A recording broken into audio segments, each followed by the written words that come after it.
Bien, on va jouer avec une bouteille qui s'écoule. On va essayer de l'arrêter de couler. J'ai une passoire, je vais verser de l'eau dedans. L'eau se coule bien à travers la passoire, tout va bien. Je vais maintenant mettre ma passoire au-dessus de la bouteille et l'eau ne coule plus. Bizarre, bizarre.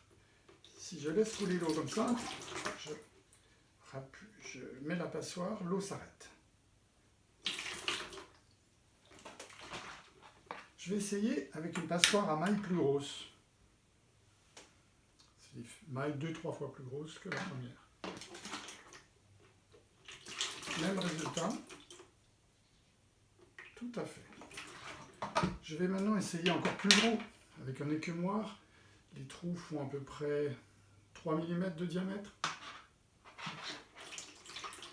Ah. Oui. Là aussi, on arrête le courant complètement.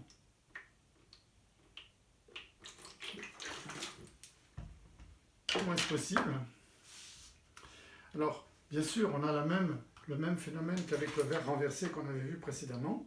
Là, on a la pression atmosphérique qui vient appuyer par en dessous, qui empêche l'eau de couler.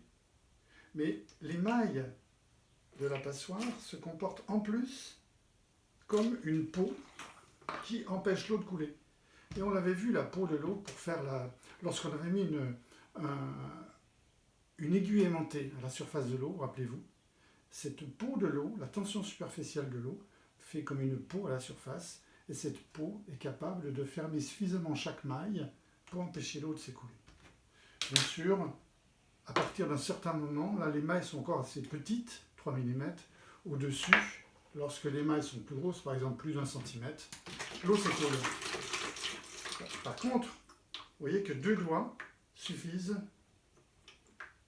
pour arrêter.